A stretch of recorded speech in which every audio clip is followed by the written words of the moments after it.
messaging can be much more than just a popular way for teenagers to stay in touch with each other. It can actually be quite a life-saving way to communicate. Joining us now is Brittany Cozart and John Walls, Vice President of Public Affairs for CTIA. Thank you guys so much for joining us. Thank you. Thank you. Brittany, let me start with you. I understand you were in a terrible accident and your texting on your phone actually saved your life. Tell me what happened. We were in a plane in Arkansas over the Ozark Mountains, and we crashed. And when we crashed, we were both knocked unconscious for a little while. And when we regained, I was able to get the GPS system out of the plane and crawl away and text message my mom the coordinates, so she was able to locate authorities so they could find us and save our life. And what gave you the idea to text her rather than just call her using your phone? Well, my phone, because we were in the woods, I didn't have service. And so the phone calls were not able to go out. We tried numerous times. And so I was able to use my all telephone and text message, and it got through. And what did you text her? Do you remember? I said, "Mom, we crashed." And that's all I said at the time. And she said, "Are you okay? Where are you?" And I said, "Well, we're in the woods, and I know my back is broken." And then at that time, I was able to text message the coordinates. And how badly were you hurt? I had 22 broken bones and a collapsed lung and head injuries. And how are you doing today? I'm doing well, thank you. The recovering process is kind of taking a while, but I'm doing well. Well, we're glad to hear it. Thank you. As far as the message that you really want people to be aware of is just knowing how to text, and talk to us. Just tell me what you want people to take away from your experience. I think it's very important for everyone to learn how to text message. The wireless Amber Alert is great. You get a text message whenever there's an Amber Alert. In times of distress and emergency, and when your phone doesn't always have service, almost always you can get a text message through.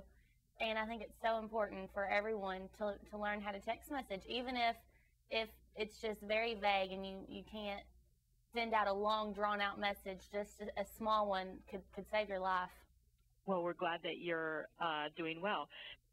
John, why was Brittany's phone able to send a text message when she was unable to make a call? Well, without getting bogged down in a lot of technical jargon, text messages require a lot less oomph, if you will, to get through the network than a phone call would. So when you have low coverage, or maybe you're in a tough area like Brittany was in the case of the Ozark National Forest, you have an opportunity, because just that little bit of bandwidth that a text message requires to get through, of getting that message out to somebody. And that's why we think it's so important that everybody from 8 to 80 years of age knows how to send and receive a text message, because you never know when you might be in a situation, as Brittany was, when that really comes in handy. And in addition to, personal safety and knowing how to text, there's also a new Amber Alert program. Tell us about that. Yeah. The wireless industry, in conjunction with the Department of Justice and the National Center for Missing and Exploited Children, is offering free text messages for wireless Amber Alerts. And so anytime an Amber Alert's issued in the area in which you live, you can receive it free on your cell phone or on your PDA, and then you in turn become the eyes and ears for law enforcement to look for that child or children who have been abducted. And again, it is free. You're probably only going to receive 1 or 2 in a given year. We hope you never get any. We hope that never has to be the case. But if a child is abducted, what a tremendous opportunity for everybody and anybody to step up and be a hero. And to find out more about that, just go to our website, wirelessamberalerts.org, and you can sign up and register. It takes about 30 seconds, and it can really make a difference, as we know, in saving the life of a child. Now, text messaging is becoming increasingly popular. In fact, the statistics just from last year are astounding how much higher they are. Why do you think talk to us about the trend and about how people are really using text messaging so much more frequently. You talk about the increase in text messaging. We're to the tune now in America of text messaging about 2 or 20 billion messages a month. And again, I think my 4 children are the ones who are spurring that on.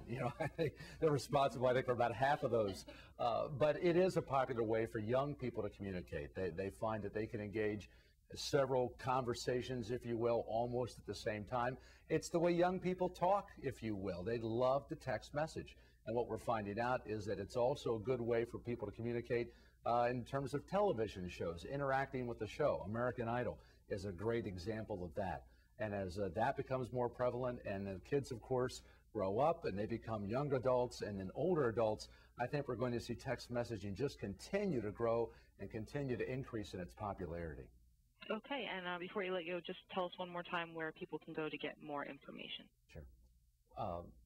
If you're interested in finding out more about wireless Amber Alerts, you can go to wirelessamberalerts.org. You can sign up there. There are a lot of questions and answers that you might have as well about that service to find out more about it. But again, you can step up right now in about 30 seconds by going to that site and perhaps being the lifeline of a child who's been abducted. We certainly urge everybody to go to the site and sign up right now.